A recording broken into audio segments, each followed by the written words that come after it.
Mesdames et messieurs, bonsoir et bienvenue à votre magazine. Dites-moi tout, le magazine des personnes intelligentes, les personnes qui ont quelque chose à dire. Aujourd'hui, j'ai le plaisir de recevoir encore une autre personne intelligente que vous connaissez, que vous aimez beaucoup, parce que chaque fois que cette personne vient sur notre plateau, et elle a toujours des choses à nous dire et qui nous édifient. Il s'agit bien sûr du prophète Eli Patient Lumpungu. Merci d'être là et shalom. Shalom, merci. C'est un plaisir. En principe, on devait tourner cette émission depuis longtemps, mais vous avez eu tellement de travail et même que vous avez perdu votre voix.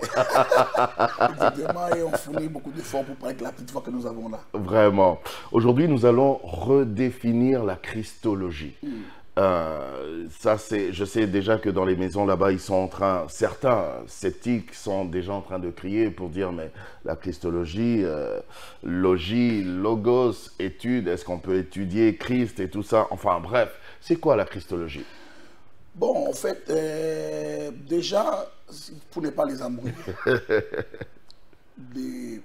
nos premières émissions, nous avons parlé sur la chrétienté. La chrétienté. Redéfinir la chrétienté. Justement parce qu'en fait... Et vous avez même établi la différence entre la chrétienté et le christianisme. Exactement. Oui. Nous revenons en fait justement sur ça, mais de façon un peu plus pédagogique. Dans la pédagogie, on a voulu parler de la christologie. Justement parce qu'en fait, dans la théologie, la christologie, c'est l'une des grandes sciences de la théologie. Il y en a plusieurs, mais parmi les 4 grandes sciences de la théologie, nous avons la patérologie, la christologie elle-même, la pneumatologie et l'anthropologie. Okay. La christologie traite de Christ. Essentiellement, la patérologie de Dieu le Père et la pneumatologie du Saint-Esprit et l'anthropologie de l'homme. Ok. Et juste pour dire que... Ça, c'est dans la théologie, la en fait. théologie. Mais de manière plus simple, la christologie, c'est connaître Christ, étudier Christ. Pourquoi on devrait étudier? Dans Romains chapitre 1... Étudier dans le sens de le connaître. Connaître exactement. Dans Romains chapitre 1, verset 19, la Bible dit c'est que... Je vais vous demander que je lis simplement pour que les amis nous comprennent très, très bien. Romains chapitre 1, le verset 19. La Bible dit ici, car ce qu'on peut connaître de Dieu est manifeste pour eux, Dieu les leur ayant fait connaître.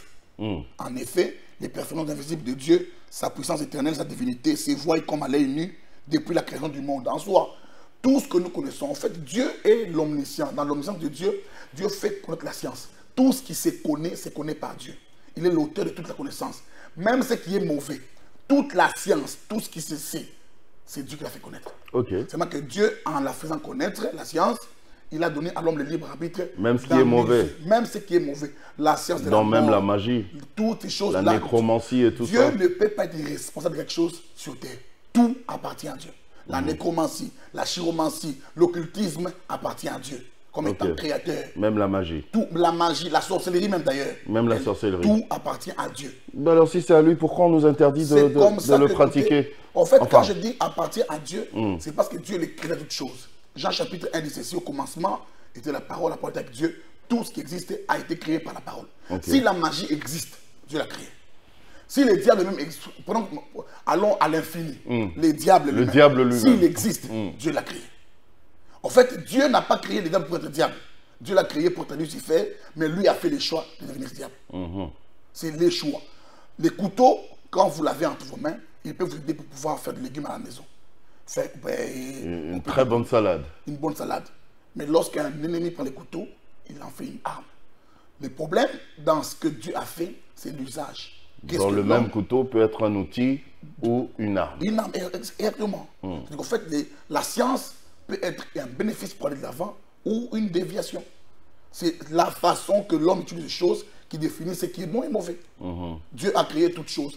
Dieu ne peut pas se donner pour dire ça, moi je n'ai pas créé, ça ne m'appartient pas. Tout appartient à Dieu, même le diable comme étant créature. Si vous prenez le diable comme une chemise, au-dessus de sa tête là, c'est écrit Made in Mbinguni, créé par Dieu. C'est Dieu qui l'a créé, il l'a fabriqué. Donc Dieu ne peut pas voir le diable comme ennemi. Le diable est ennemi des chrétiens, mais il n'est pas ennemi de Dieu. Vous parlez de la connaissance de Christ. Exactement. Pour connaître Christ, mais connaître Christ, c'est aussi assez osé parce que c'est vaste. Christ est grand, tellement grand, mais comment on fait? C'est nous qui disons que Christ est grand parce que nous le connaissons. Ceux qui ne connaissent pas Christ, c'est le petit enfant qui est né de la crèche de Marie, qui a grandi, qui a fait des miracles, et de manière très brève, il est mort à la croix et C'est fini. Celui qui est né là de Marie, c'est Christ toujours? Non, c'est parce qu'il y a l'enfant. les gens qui dissocient Jésus de Christ. Exactement, c'est l'enfant. L'enfant, la Bible dit quoi? La prophétie dit ceci, que l'enfant, un enfant nous est né, un enfant nous est né, un fils nous est donné. Les données, c'est parce que, au fait, Marie n'avait pas la compétence d'engendrer le Christ. Marie, le Christ est le fils du Père. Le Christ est le fils du Père, Jésus est le fils de Marie. C'est justement... Tout ça, c'est ça qui est compliqué. Aidez-nous aujourd'hui, parce que... C'est exactement cela que... Parce qu'en fait, au départ, il faut comprendre que Jésus-Christ, c'est lui-même Dieu. Il n'y a pas trois dieux. Là encore, vous nous compliquez. On va toucher, vraiment entrer dans cette complication-là. Compliquons-nous un tout petit peu. D'accord. J'accepte. Jésus est véritablement Dieu. Au fait, le problème de la compréhension de ces choses, c'est que nous avons au départ compris qu'il y a trois dieux, ou trois personnes en Dieu.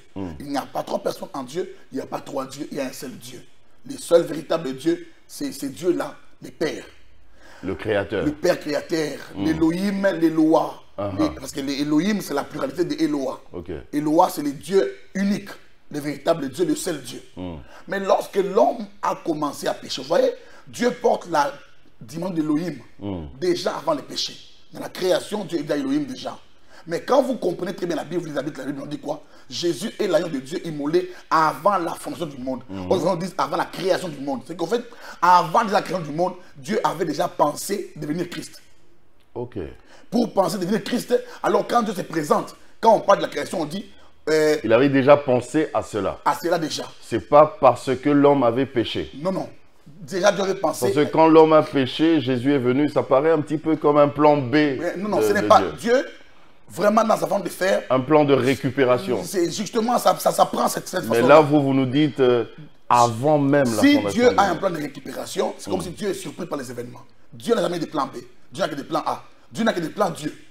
Dieu n'a ni plan A ni plan B. Dieu n'a que des plans Dieu. Dans les plans Dieu, Dieu programme tout. Dans la connaissance infinitésimale de Dieu, Dieu connaît tout ce qui est avant. Parce qu'avant, Dieu n'existe pas. Dieu connaît tout ce qui est après. Dieu connaît tout ce qui est pendant là. Ce que je dirais dans la seconde qui vient là, Dieu connaît déjà. C'est qu'en fait, Jésus, ce n'était pas un plan où quand l'homme a péché, Dieu surpris et puis dit il faut un plan B. Dieu avait déjà programmé les événements. Dieu savait. S'il avait déjà programmé, donc il savait que l'homme pécherait. Écoute, non, en fait, Dieu avait disposé. J'essaie de. Dieu peut savoir que l'homme. Dieu dispose des choses. Il donne à l'homme le libre arbitre de faire les choses, d'user. Dieu te dit, au cas où l'homme péchait, la solution ne pourra pas être imprévue, ne pourra pas être créée sur place là. Mais Dieu n'avait pas prévu le péché pour dans les bâtiments, par exemple, les grands bâtiments. Lorsqu'on construit un grand bâtiment, on y met des extincteurs déjà. Est-ce qu'on dit que c'est l'esprit d'incendie? Non. On prévoit seulement pour dire que le jour où l'incident n'a pas arrivé, l'instrument ici, l'extincteur va pouvoir éteindre le feu. Alors, Dieu, lorsque l'homme a péché, Dieu est passé par plusieurs symbolismes. On envoie des prophètes, et même Dieu lui-même a pris plusieurs formes. Dieu est devenu le serpent. Il a pris la forme d'un serpent, imagé par le serpent des reins. Il a pris la forme de l'agneau, dans Exode chapitre 12. Il a pris plusieurs formes, aigle et consort. La et colonne, dans toutes ces choses-là, dans le désert, tout ça, Dieu prend la forme de la verge d'Aaron, le rocher, toutes ces choses-là. Mais ces choses-là permettaient à Dieu de communiquer un message que l'homme ne saisissait pas. Dieu communiquait avec l'homme, l'homme ne comprenait pas pourquoi. Parce que Dieu prend une forme animale, par exemple. Quand Dieu prend une forme animale, l'homme n'est pas un animal pour comprendre l'animal. L'homme peut connaître l'animal parce qu'il voit. Mais pour comprendre l'homme, il faut devenir homme. C'est comme ça que Christ dit ceci, tu n'as voulu ni au corps de sacrifice, tu m'as formé un corps. C'est lui-même, c'est lui qui dit, c'est lui qui forme les corps. Et les corps, c'est lui qui forme les corps et les corps qui a été formé par lui-même. C'est en fait ça. Oui. C'est lui qui forme les corps et les corps formés par lui-même. C'est lui le Dieu créateur, non? Oui. De l'univers entier. Est-ce qu'il ne pouvait pas seulement rester lui-même, lui, Dieu? Il ne pouvait pas rester seulement Eloah. Il fallait qu'il soit Elohim. Exactement. C'est pour se rendre... Dieu s'est rendu compréhensible, appréhensible en prenant la forme humaine. Dieu s'est rendu Parce qu'en fait, quand on parle de Dieu, c'est un concept qui nous dépasse. Il est l'infini de l'infini. Il n'est pas connu. Dieu n'a pas de passé. Dieu n'a pas commencé. Il commence toute chose. Avant Dieu, qu'est-ce qui était? Rien, parce qu'en fait, Dieu, rien ne peut commencer avant Dieu. Tout commence par Dieu. Dieu est tout au même moment. Maintenant, pour le comprendre, c'est impossible. Toutes les sciences du monde ne peuvent pas le comprendre. Ni la théologie. Donc, j'ai toujours dit aux théologiens, la théologie n'est pas la science de connaître Dieu. C'est la science de faire connaître ce que Dieu a fait connaître de lui. Ah, ok. La théologie, c'est une science qui fait connaître ce que Dieu a fait connaître de lui. Parce que si Dieu ne fait connaître rien, rien ne sera connu de lui. Alors, pour se rendre intelligible, appréhensible, Dieu a pris un corps humain. Parce que l'homme avait péché, et l'homme était un leader. Et le leader étant tombé, Dieu devait prendre un corps adapté à l'homme.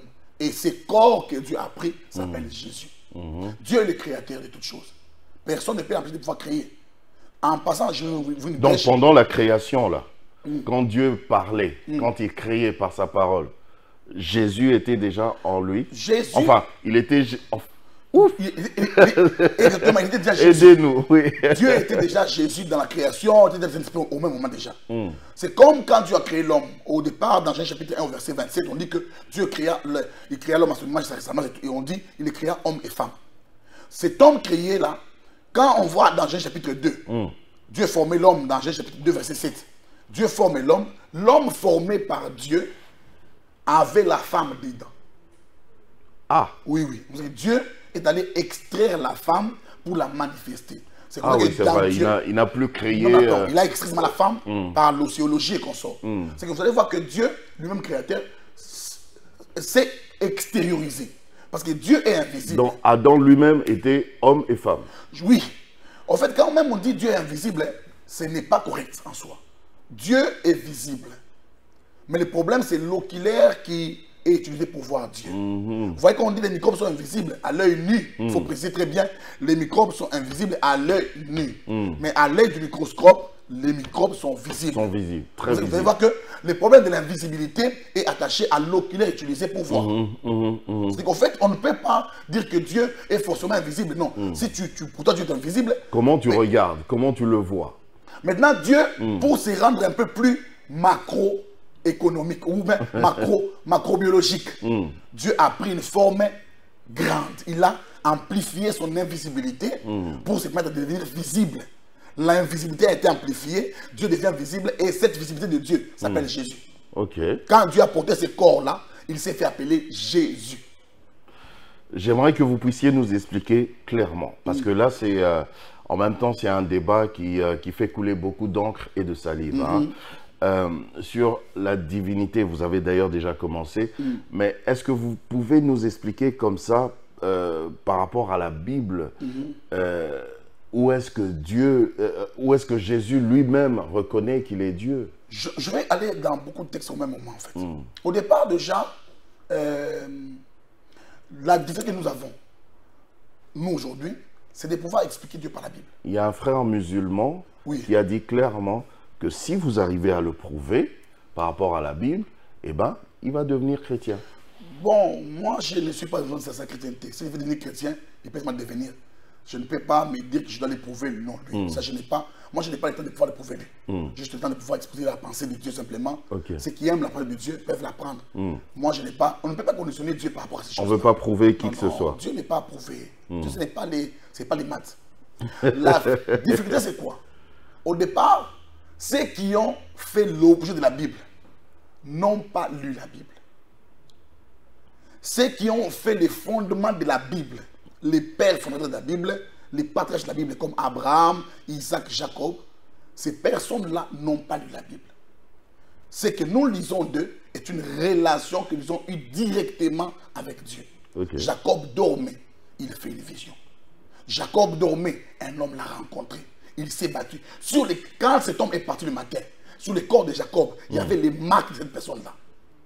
Sur le corps de Jacob, il y avait les coups de poing, la trace du coup de poing de l'Éternel. Imaginez-vous. Jacob veut nous faire voir que Dieu l'a donné un coup de poing. Imaginez-vous ça.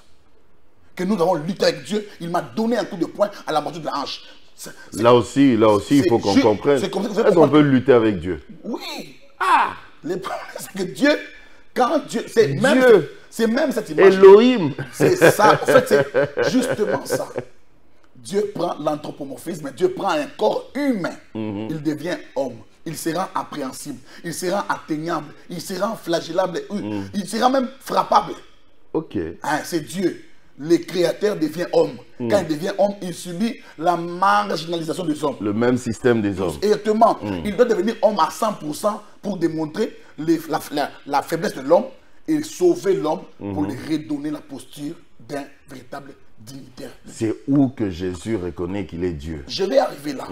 D'abord, je donne les fondements. D'accord. Connaître Dieu par la Bible, c'est une bonne chose. Mais alors que Dieu est dans toutes choses. On parle de la théologie naturelle où on connaît Dieu par la nature. Voir simplement les choses, la cohérence qu'il y a des choses, la finesse des fleurs quand vous regardez, vous dites ce n'est pas du Big Bang comme ça. Il y a une main derrière qui fait des bonnes choses comme ça. Maintenant, quand on parle de Dieu dans la création, dans Jean chapitre 1, on dit au commencement, Dieu créa les cieux de la terre. La parole que Dieu utilise là, cette parole-là, Dieu au commencement créa. Je vais lire ça, Jean chapitre 1. Dieu, la parole était avec Dieu, Jean chapitre 1, on va lire ça. Oh my God, c'est... J'aime la parole de Dieu. Au commencement était la parole, et la parole était avec Dieu, et la parole était Dieu. Imaginez-vous, au commencement était la parole. Au commencement, Dieu n'avait pas la parole. Dieu était la parole. Okay. La parole, on l'a pas. La parole, c'est ce que je dis là. Mais Dieu était ce qu'il disait. Ce qu'il disait là, c'est ça Jésus. Parce que moi, ce que je dis, c'est Dieu qui a mis ça en moi. Oui. Mais lui était ce qu'il disait. Il était ce qu'il disait. L'énergie qui quittait de sa bouche. Vous voyez la parole quand j'assors, quand vous mettez la main devant moi comme ça, il y a comme un vent qui frappe là. Ces vents-là, ces souffles-là, c'est ça la parole que j'envoie. Ok. Quand je ne parle pas, la parole est en moi. Mais pour que je parle, pour me rendre intelligible, compréhensible, je parle. Et ce que je dis, me quitte-moi. Va dans les airs, va dans les médias et qu'on soit les gens entendent. Donc Dieu, en parlant, il s'est envoyé dans les temps.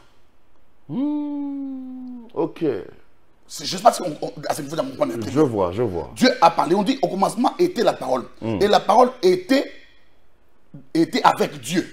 Et la parole était Dieu. Elle n'était pas seulement avec Dieu. J'aime bien parce qu'on a expliqué chaque étape. Exactement. Elle était avec Dieu, c'est la parole intérieure.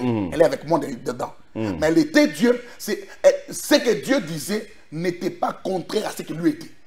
C'est lui qui parlait, était ce qu'il disait. Ok. C'est lui qui parlait, était exactement ce qu'il disait. Dieu n'est rien d'autre que ce qu'il disait. Donc quand il parlait, c'est un peu comme si c'est lui-même qui agissait. C'est exactement.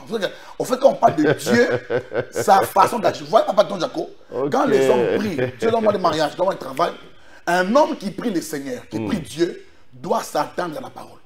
Dieu n'a pas de voiture, Dieu n'est pas propriétaire de véhicules. Il n'est ni propriétaire de Mercedes, ni de BMW. Dieu ne crée pas de voitures, ne crée pas de vêtements.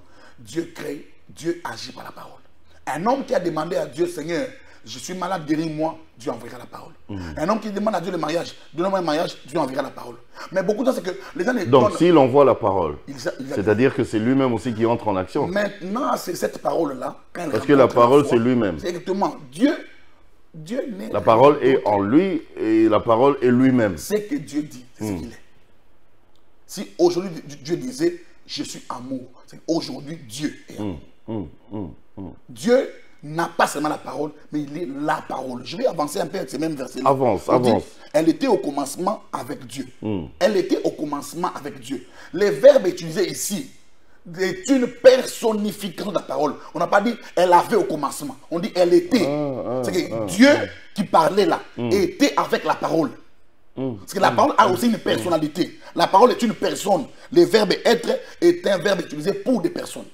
Elle était au commencement avec Dieu. J'étais au commencement de l'émission avec Tonton Jaco. Tonton Jaco et moi sommes deux personnes. Wow. Maintenant, comment est-ce que Dieu peut être la au commencement parole, de la parole était Dieu. Oui. La parole était avec Dieu. La parole était Dieu. Dieu. Et Dieu crée par la parole. Maintenant, on dit que la parole, au commencement, elle était avec Dieu. On ne dit pas que Dieu avait la parole au commencement. Avoir, parce que la parole est une chose. Est un moyen. Mais était, la parole est une personne. est une personne. Or, si cette parole-là est une personne, ce n'est pas comme toi et moi. Nous sommes, toi tu es là, moi je suis ici. Mais quand on dit elle était avec Dieu, elle était ce que Dieu disait. C'est lui qui parlait. Azalaki. Qui n'a ébandelinanza. On n'a pas dit Ezalaki. Non, non. Azalaki, c'est une personne. Maintenant, c'est lui qui était avec Dieu. Était ce que Dieu disait. C'est cette folie-là. Maintenant, moi, dans mon esprit, c'est tellement cohérent que ça me fait du bien. Ça me fait tellement du bien. C'est vous qui trouvez la cohérence. Nous, ça nous embrouille. C'est tellement cohérent. Attends, même... la parole, c'est toi. Alors, si c'est toi, pourquoi est-ce que toi-même, tu dois être avec toi? En fait, c'est justement ça. La parole, c'est que vous allez dire tantôt là, et dans votre esprit. Parce que vous, le problème, c'est que nous avons humanisé Dieu. Dans l'anthropomorphisme, on veut que Dieu soit... Oui, c'est vrai. Nous avons humanisé Dieu. C'est vrai, Dieu est c'est vrai. Les corps que je vois avec moi, les corps avec qui je suis encore maintenant là, ce n'est pas dans Jacob. Vous dites mon corps. Vous êtes qui? Quand on dit mon téléphone, ce n'est pas moi. Mais mon corps, quand on dit mon corps, moi je suis qui? Ah, c'est vrai. J'ai jamais pensé à ça. Mon corps. Mon corps me fait mal. Mon corps me fait mal. Ma main me fait mal. Celui qui est en train de dire que son corps fait... Lui-même là, il est où? Il est où à ce moment-là? Il est qui? Il est où? Il est où? C'est exactement ça. C'est lui qui parlait. Les corps que l'on voit de vous, c'est ça Jésus. Mais vous là, c'est vous qui êtes en train de dire. Maintenant, cette symbiose, cette synchronisation, cette cohésion-là, c'est ce qui fait les vous en globalité. Votre esprit, vous avez une âme et vous avez un corps. Dieu est esprit, il a une âme. Donc Dieu, il a fait en nous seulement tel qu'il est. En fait, c'est justement ça. La grâce, ça passe facilement. Ça commence à passer. En fait, c'est que Dieu s'est rendu appréhensible. Il s'est rendu perceptible en prenant un corps humain. Parce que quand j'explique ça comme ça, l'homme ne comprend pas. Mais quand on a pris la dimension de l'homme, on te dit que l'homme est un esprit qui a une âme et un corps. On comprend maintenant. Oh, au fait, c'est que quand je parle de moi, ça peut être mon corps, ça peut être mon âme, ça peut être mon esprit, parce que mon âme gère mes émotions, ma volonté. Je dis, je n'irai pas au travail. Quand je dis je n'irai pas, ce n'est pas mon esprit qui parle, c'est l'âme qui exprime un besoin. L'âme exprime une volonté, dit, je ne vais pas travailler aujourd'hui. Mais quand mon esprit parle, mon esprit est dans les décrets, dans la communion. L'esprit, c'est la cime que Dieu a passée dans l'homme, a permis à l'homme d'avoir, d'être. Mais ça, c'est encore compliqué. Quand je dis mon âme bénit le Seigneur, mon âme, et n'oublie aucun... Mon âme bénit le Seigneur, ce n'est pas moi qui bénis le Seigneur, c'est mon âme. C'est mon âme. Mon âme est un avoir de ce que moi je suis. Maintenant, moi, je suis en train de parler à mon âme. Mon âme n'est pas un avoir, mon âme est une personne de ce que je suis. Donc moi, je dis à mon âme de louer. C'est que mon âme a une indépendance. J'instruis à mon âme de louer le Seigneur, dit mon âme loue l'Éternel. C'est que mon âme a une personnalité, a le mécanisme de la personnalité de pouvoir louer le Seigneur. Maintenant, moi-même, qui suis-je, où suis-je? Moi, je suis esprit. Ok. Maintenant, cet esprit-là, on va quand même ouvrir une brèche qui va beaucoup nous aider en ce moment ici. Quand Dieu crée l'homme... Vous parlez bien. C'est merveilleux.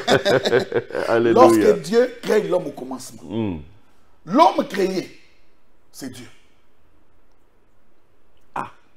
En fait, je suis en train de réfléchir un tout petit peu. On était en train de comprendre, maintenant vous nous emmenez encore dans... La quatrième personnalité de Dieu, c'est l'homme. Dieu est le Père. Les Abba. Quand on dit Père, Abba, ce n'est pas forcément Père. En hébreu, Père, Abba ne veut pas forcément dire Père. En hébreu, Abba veut dire source, commenceur. C'est lui qui définit une logique, les précurseurs, la source des choses. La source peut être petite. La source. C'est ça. Tout vient de la source. Même dans la nature ici, la source vient d'où? C'est la source, c'est la source. Lorsque Dieu veut sauver l'homme, il prend un corps qu'on appelle Jésus. Ce corps-là, cette humanité de Dieu, l'humanité de Dieu s'appelle Jésus-Christ. Dieu est l'infini. Il a créé le monde. Il ne sait pas vivre dans le monde parce qu'il est plus grand que le monde. Maintenant, pour se miniaturiser, prendre la forme et adapter à l'intelligence de l'homme, Dieu s'est rendu appréhensible en prenant un corps qu'on appelle Jésus. Et ce corps-là, c'est Dieu lui-même qui vient sur terre des hommes. Mais Jésus lui-même sur terre ici, il s'adressait toujours au Père. Pourquoi Père, je sais que tu m'exauces toujours. Je demanderai au Père de... C'est comme si, je ne voudrais pas parler de moi, quelqu'un me vient me voir, conseillez-moi, papa, je dis, bon, je vais dire au prophète Lie-Passion de pouvoir prier pour vous. Monsieur Lie-Passion, conseillez-moi, papa, je dis, bon, je verrai des prophètes pour lui dire de prier pour vous. Les prophètes, c'est une... Là, vous utilisez une figure de style. Exactement, c'est justement ça. Et Jésus, en vers sur terre, était les champions des figures de style, des métaphores. Métaphores, paraboles et tout ça. Pour parler de lui-même, il dit un sémeur sorti en chemin. Il parle de lui-même, Jésus. En fait, c'est juste une figure de style. Je comprends maintenant pourquoi il dit, il ne dit pas nul ne va au Père par moi, mais il dit nul ne vient au Père. Au fait, c'est Jésus. Les hommes ont juste rêvé de comprendre Dieu. Vous voyez, pour les musulmans, par exemple, pour les catholiques et tout ça, ces personnes-là, nous les aimons beaucoup. Le problème, c'est qu'avec eux, ils veulent que Jésus soit religieux comme eux. Jésus n'est pas religieux. Jésus est au-dessus de la religion. Jésus n'est pas fondateur d'une religion. Jésus n'a laissé... Toutes les religions du monde, pour la plupart, sont nées des racines de la mort d'un leader. Le branhamisme, le kimbangisme, mais Jésus, s'il était seulement mort, il aurait serré les chrétiens du christianisme. Mais comme il est ressuscité... Lui, il n'est pas dans les ismes. Non, non, quand il est ressuscité, le christianisme s'est converti à la chrétienté. Automatiquement, il n'est plus existant dans cette histoire-là. Jésus est véritablement Dieu. Le problème, c'est que... Mais il est Dieu, maintenant il est à la droite du Père et il intercède pour nous. Mais écoutez, la parole était avec Dieu. Ah, c'est ça, hein? Ça, c'est le côté avec Dieu. Ok. Le côté avec Dieu. Okay. C'est une position simplement. Quand on dit on est avec, on peut être devant, derrière, à gauche, à droite. Lui a fait le choix de pouvoir être à droite. Mais ça ne veut pas dire qu'à la gauche, il n'y a personne. S'il y a une droite, il y a une gauche. Il y a une gauche. Qui est à gauche? C'est nous qui sommes à gauche de Dieu. C'est pas le Saint-Esprit, hein? Qui a dit cela? Je demande. C'est-à-dire que ce n'est pas un esprit. C'est la même personne simplement. C'est Dieu là. Il est la même personne, mais qui prend des personnalités différentes pour exprimer un besoin précis. Lorsqu'on devient chrétien, Jésus arrête son travail. Jésus est venu sur terre prendre la place de l'homme. Jésus est venu payer la dette de Dieu à Dieu. Dieu est devenu homme pour payer la dette de Dieu à Dieu. Vous voyez, vous nous compliquez encore. Dieu, c'est même ça la rédemption. Dieu a pris la forme de l'homme parce que l'homme était incapable de pouvoir se sauver lui-même. L'homme ayant péché ne connaissait plus le chemin. Il s'est égaré dans la nature. Alors Dieu devait venir prendre la forme humaine. Il y a quelqu'un qui a dit en réalité l'homme n'y était pour rien parce que c'est plutôt le diable qui l'a trompé. Dieu devait frapper plutôt le diable. Il s'en prend à l'homme. Le diable s'est laissé tromper. L'homme s'est laissé tromper. Ben c'est ça, il n'y était pour rien. Non, il s'est laissé tromper. Il était pour quelque chose. Il s'est laissé. Il s'est laissé tromper. On avait qu'à tuer le diable et puis c'est fini. Non. C'est fini. Plus de péché. Au départ, les hommes créés, Newton dit ceci, qu'une énergie créée ne meurt pas. Dieu n'a pas le pouvoir de tuer Satan. Dieu ne peut pas tuer Satan. Parce que Dieu ne peut il a le pouvoir, Dieu a le pouvoir, il ne peut pas les tuer. Il a le pouvoir. Par rapport à lui-même, à sa loi. La mort n'existe pas spirituellement. Dans l'esprit, il n'y a pas de mort. Il n'y a pas de mort. Quand vous êtes très bien, on parle du diable. Il sera enchaîné, il sera envoyé dans la fournaise ardente éternellement.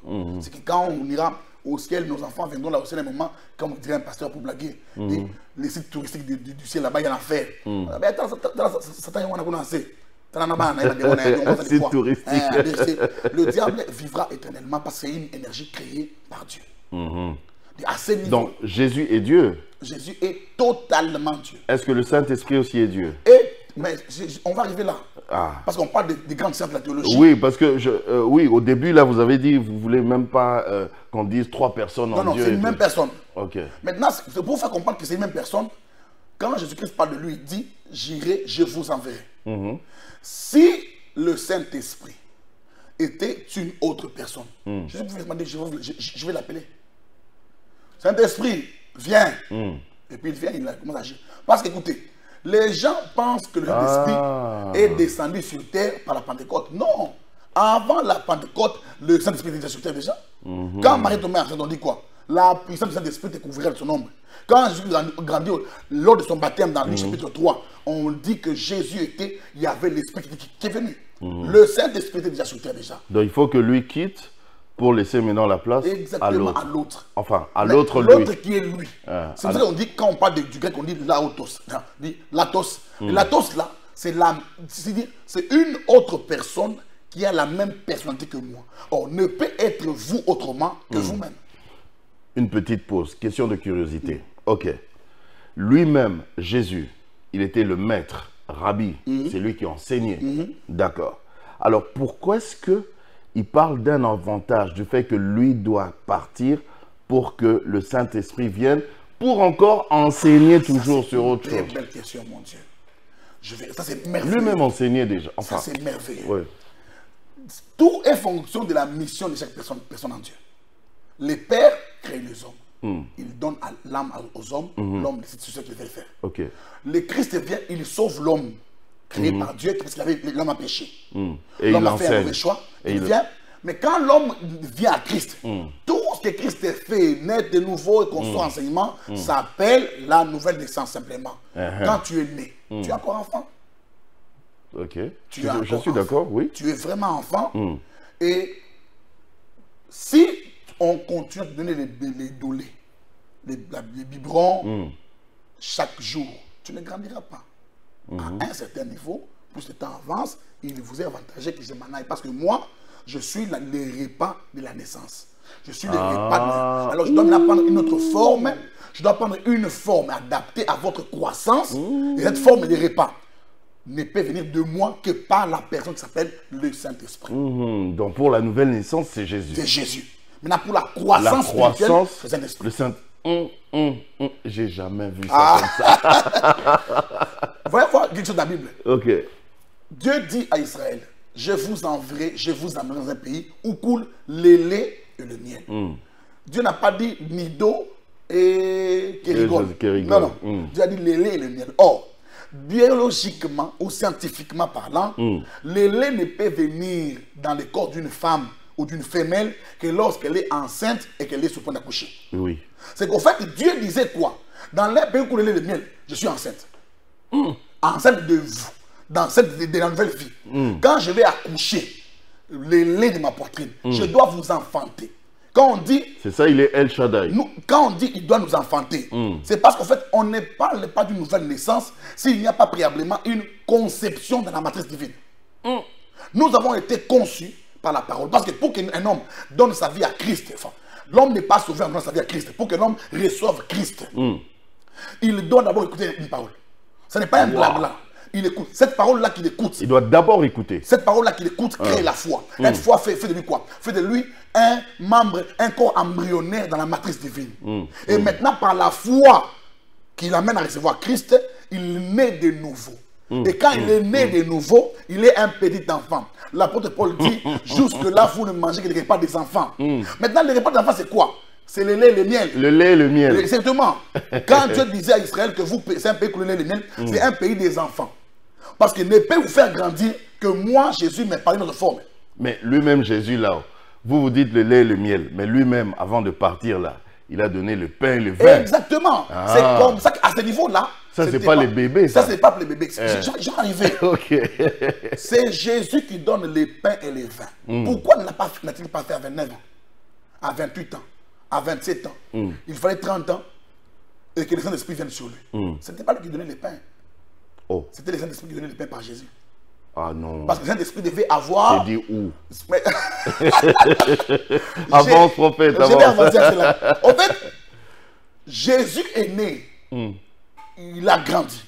Ayant grandi sur terre, il devait passer par tous les voies de la nature, oui, de l'humanité. L'humanité et consort. Mais après, quand son baptême arrive, Jésus est baptisé, le Saint-Esprit vient sur lui. Dans Luc chapitre 4, on dit, Jésus appelle l'Esprit de Dieu, fut comme dans le désert pour tout ça. Ce n'était plus Christ, Jésus qui est marché. Jésus nous faisait voir ceci que moi, j'ai mûri, j'ai grandi parce que le Saint-Esprit est sur moi. Maintenant, pour vous, s'il est sur vous, vous n'allez pas vivre bien. Il faut qu'il entre en vous.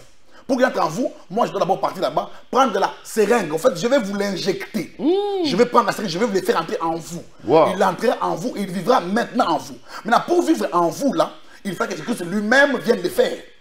C'est ces repas-là que Jésus donne pour dire que en Israël, Israël chair, Israël terre, vous avez pris le lait et le miel, c'était encore des enfants. Maintenant, par l'Esprit de Dieu, moi je vais vous faire grandir en vous donnant non pas les pains et les vins, mais la chair et les sangs. Ça, c'est pas pour les bébés. Ça, c'est pas pour les bébés. Non, non. Les repas des vampires. C'est pas pour les C'est bébés, pas pour ça. les bébés. Je viens vous initier à la nouvelle alliance. C'est une initiation à la nouvelle alliance. Les gens, les Français, les gens n'aiment pas ces mots-là. Au fait, les chrétiens ont perdu le concept simplement. Donc, je ne vais pas dans ces choses-là. Jésus est venu, il a pris la forme humaine. C'est son corps-là qu'il donne. Quand il dit ceci est mon corps, qui est-il? C'est le Saint-Esprit qui était là, qui prenait le corps de Jésus, qui nous l'a servi sur un plateau. Ah, ceci est mon corps. Prenez et mangez. Ceci est mon sang. Ça c'est votre exégèse là, quand, que vous avez fait vous-même. Hein. C'est vraiment ça. Nous sommes à table. Je vous donne du pain et du jus. Et puis je vous dis, si vous prenez, c'est mon corps. Moi, je suis qui? C'est vrai. C'est vrai. Moi, je suis qui? Jésus étant de parler de la dimension spirituelle aux disciples. Mais les disciples étaient tellement aveuglés en ce moment-là. Ils ne voyaient que le côté humain. Non, c'est ça le problème. Quand Christ est ressuscité, on dit quoi? Jésus étant ressuscité, les disciples étaient avec Jésus-Christ. Ils parlaient de Jésus à Jésus, ils ne le reconnaissaient pas. Parce qu'il était encore aveuglé. La Bible dit qu'il leur ouvrit l'esprit afin qu'ils comprissent les Écritures. L'esprit des disciples était tellement aveuglé qu'il fallait un renouvellement spirituel pour pouvoir accéder aux bonnes choses. Ok. À ce niveau-là, je pense que tout le monde peut le comprendre. Tout le monde peut comprendre. Si vous ne comprenez pas, écrivez des questions, envoyez, on va... Est-ce que, oui, alors, oui, Jésus a fait ça. Est-ce que c'est que Melchisédek avait fait à Abraham, c'était un peu aussi l'image de... Parce que Melchisédek avait donné du pain et du vin. Mais exactement, c'est pour dire que dans toute la Bible là, la Bible n'est pas très grande, si grande que nous la pensons. Okay. La Bible a seulement beaucoup de personnes qui veulent expliquer une même pensée. C'est la en même fait, pensée. La Bible, c'est la même pensée. C'est la même pensée. Christ. En fait, c'est juste pour dire que c'est comme les maths. Okay. Ce sont les mêmes maths là. Mais pour la première primaire et pour la première licence, c'est toujours les maths. Mais c'est toujours les mêmes maths. Les mêmes opérations, les plus, les moins, tout ça, c'est les mêmes. C'est juste ça. C'est pas compliqué.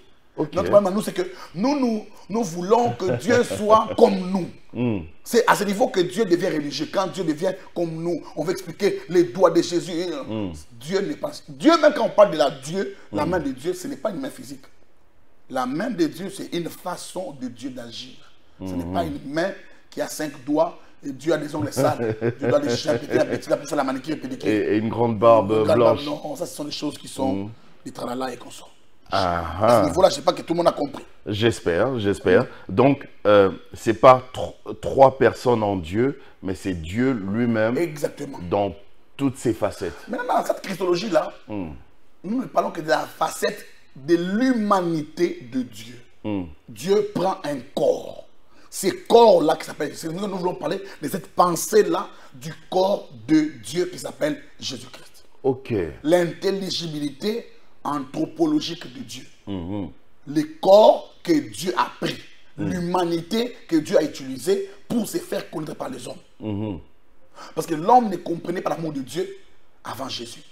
L'homme pensait que Dieu était méchant, Dieu était trop, tout ça. Mais quand Jésus est venu, et c'est maintenant dans cette christologie-là, où pour la comprendre, il faut être le but de la christologie. Pourquoi Dieu est devenu homme? Pourquoi?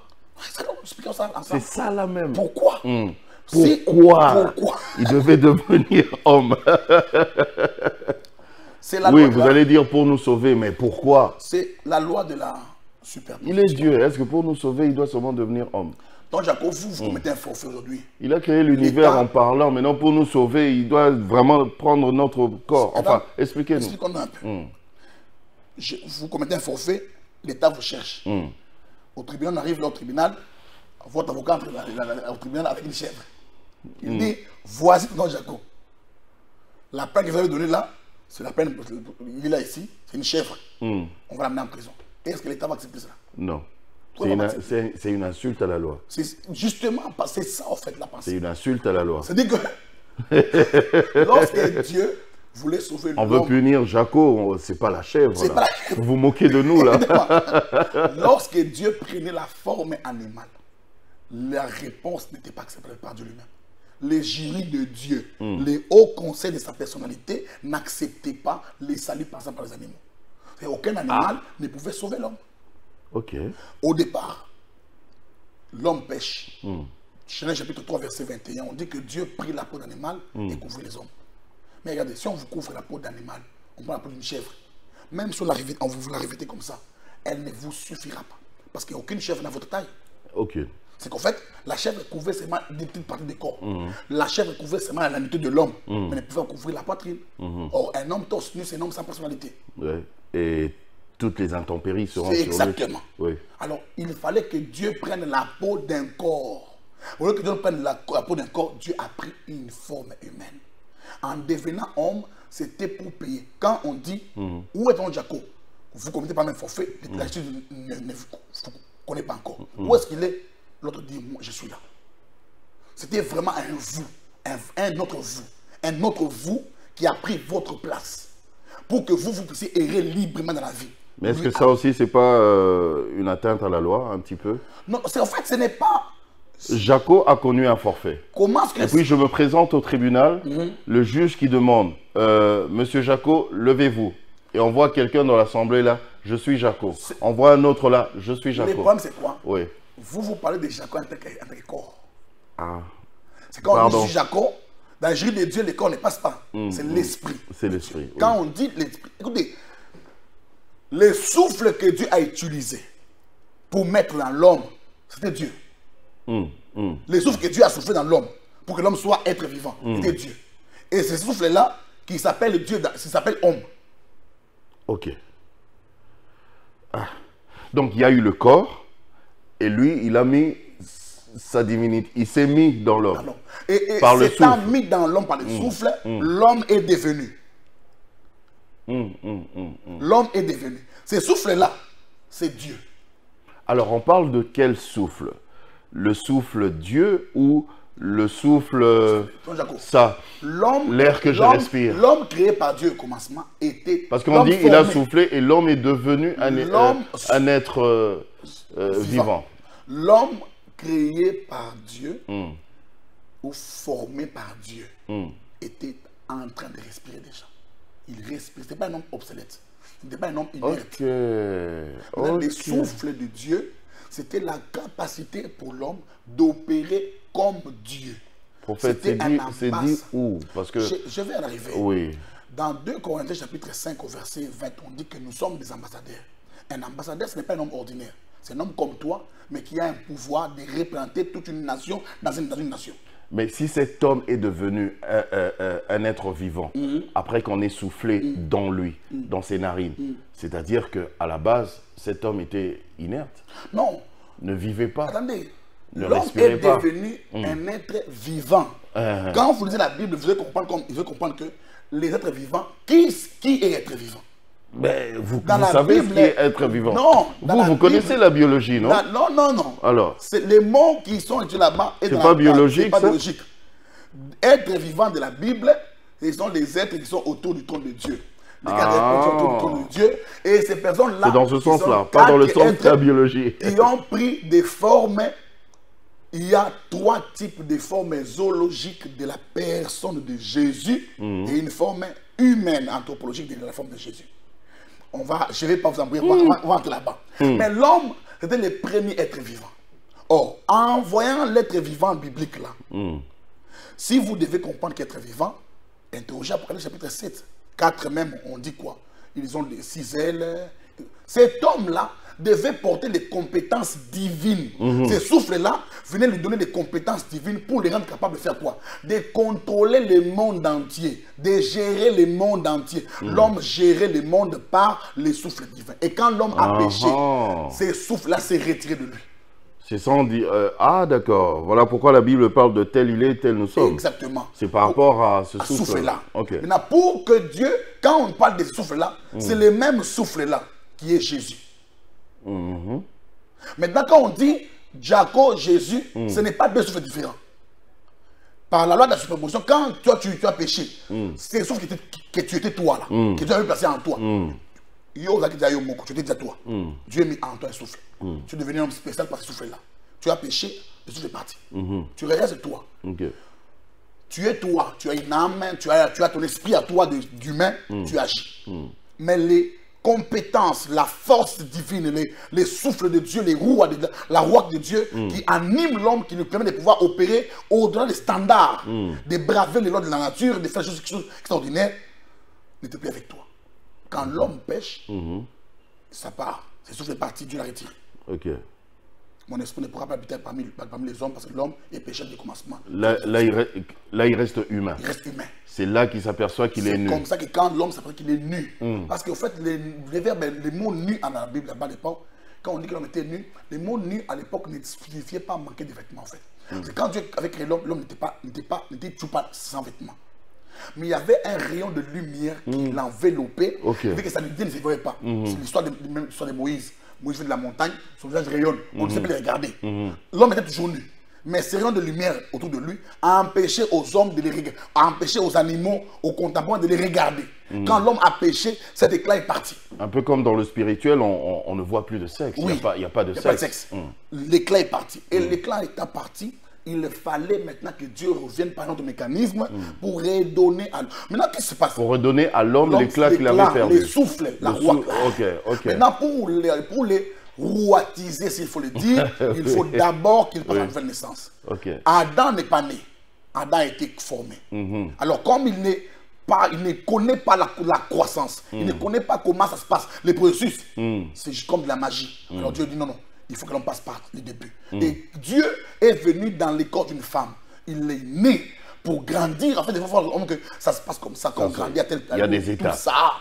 Et après, il vient par le souffle, il renvoie le souffle. Maintenant, lui-même Dieu, enfin, lui-même Jésus, Dieu, a accepté aussi cette croissance, cette étape. Donc, il est dans le ventre, quand il fait Dieu 9 mois, il naît, il grandit. Oh là là. Il devient homme. Ah. Il est devenu vraiment homme 100%. Il doit respecter tout ce qui concerne l'humanité. L'humanité, il a respecté, il est né, il a grandi, il est mort. Ah. Alors, prophète, je sais qu'on ne va pas terminer ça aujourd'hui parce que d'ailleurs, il nous reste juste 2 minutes.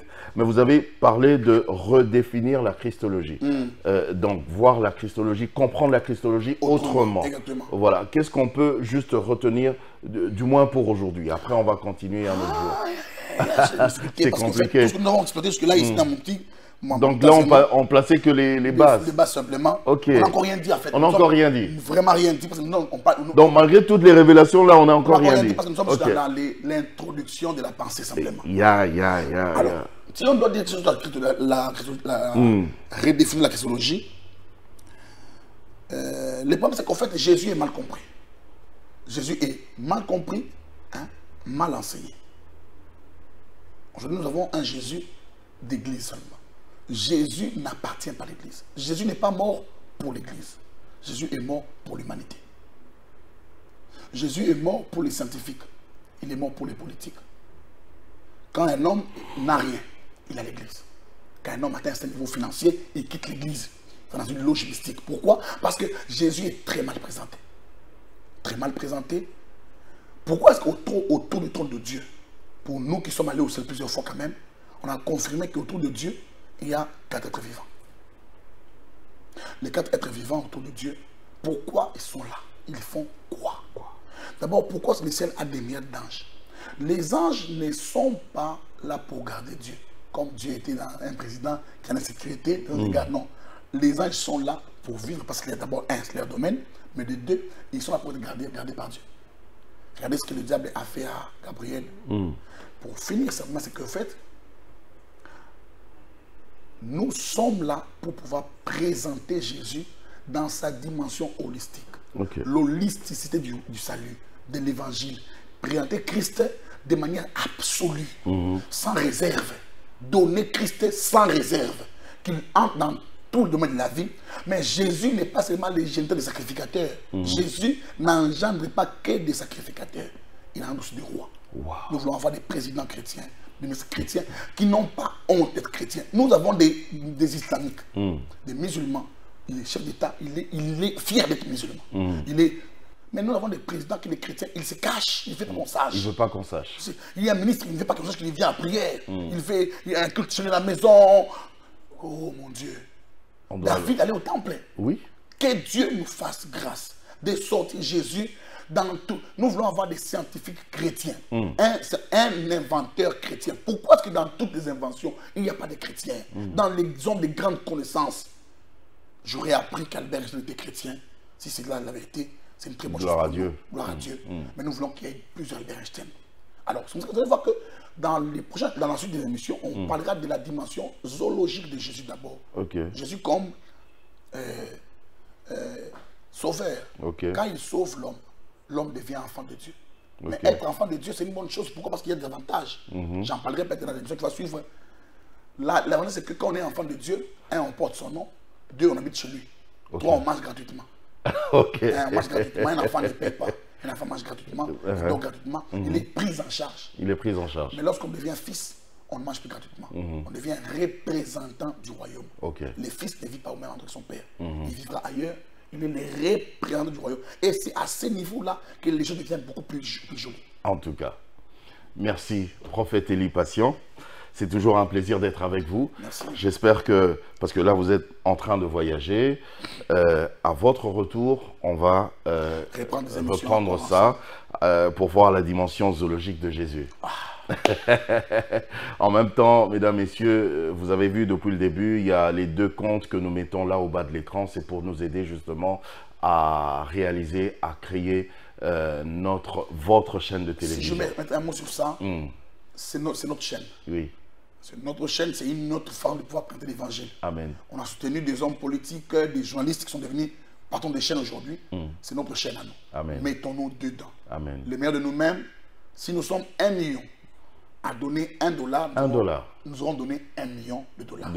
Si nous sommes la chaîne, les coûts estimés, c'est $100 000 seulement. C'est avec 100 000 personnes seulement. Avec $1 seulement. On peut le faire aujourd'hui seulement. On peut le faire. Aujourd'hui. On peut déjà commencer. Tous. Oui.